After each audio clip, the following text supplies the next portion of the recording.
we're starting off with our best guest to start the year off right. So I'd like to welcome everyone. Say hello to Paul.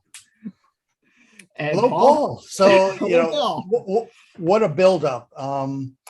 Glad to be the best guest of the year at this point, at least, right? So far. It's like when they say best movie of the year and it's only February. So exactly.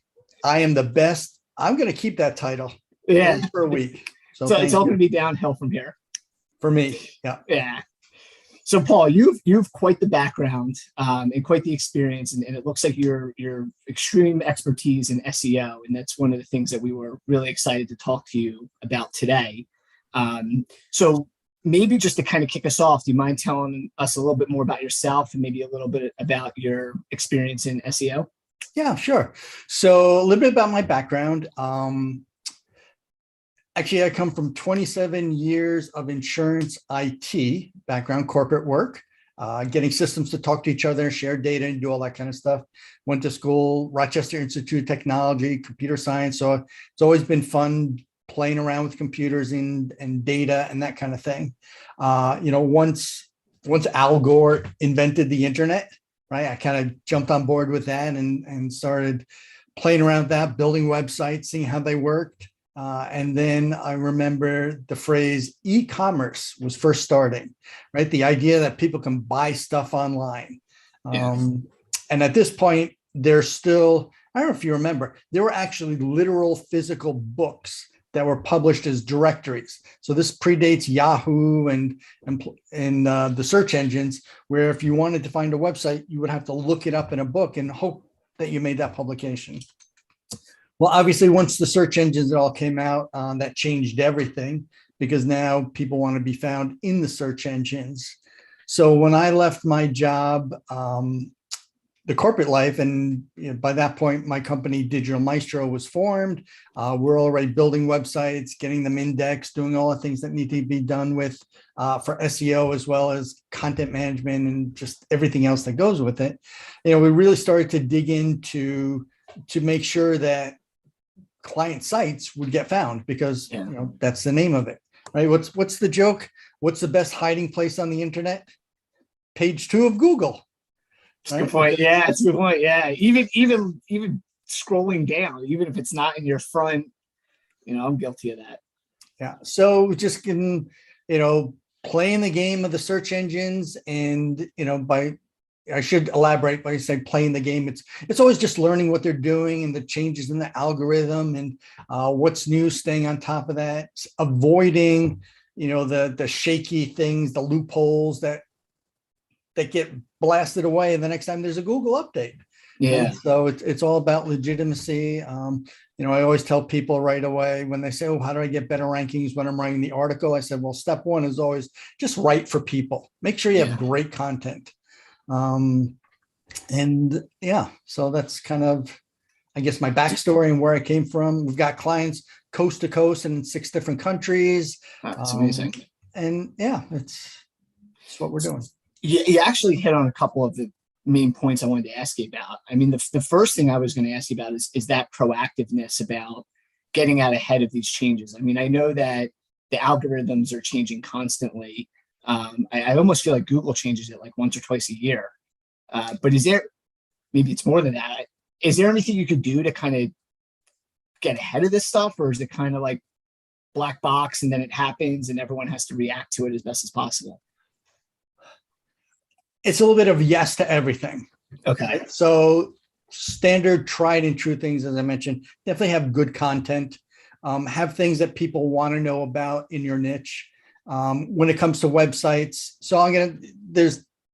we could talk about this all day, right? There's search engine optimization for e-commerce. So when somebody's selling things, they have all kinds of product.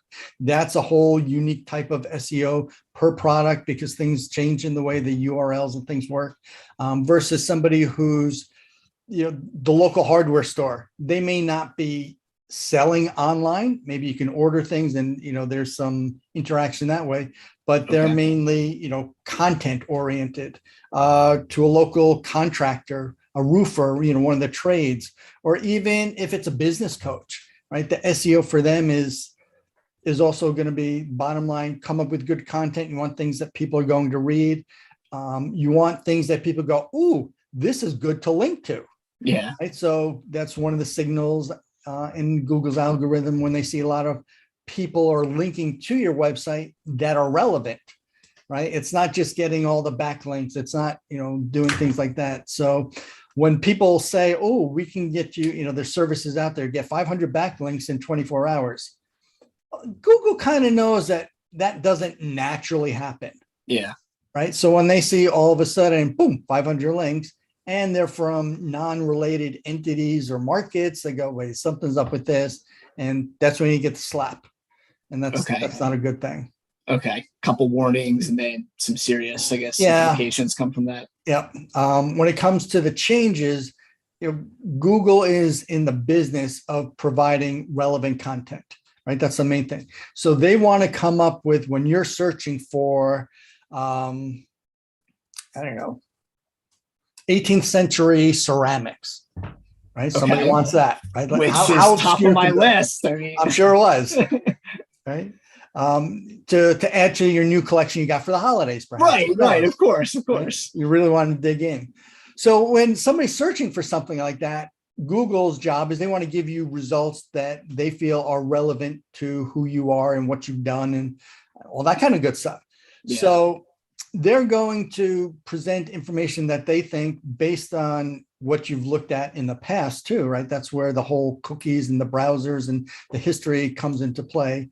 They're going to provide you with results. Now, if you go, they provide you with, we'll just call it website 1, page 3.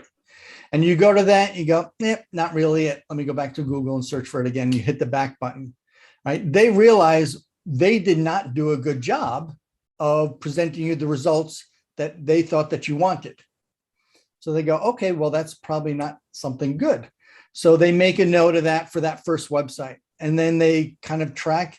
Google is the big brother, right? So they're tracking on this, they're keeping track of all of that. So they know this stuff. So Google wants people to know what makes the things relevant. Now, with all the different algorithms that they have and the indicators for what will rank higher, they don't initially announce what that is, but they hint at that.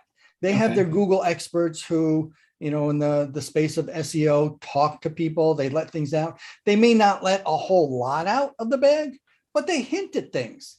And you kind of got to read between the lines for what these hints are to figure out what they are in order to stay a little bit proactive. Gotcha. When they do have one of those big ones that happens once a year or twice a year, that's when people go, oh boy, look what happened. And then you get in reactive mode. Okay. Gotcha.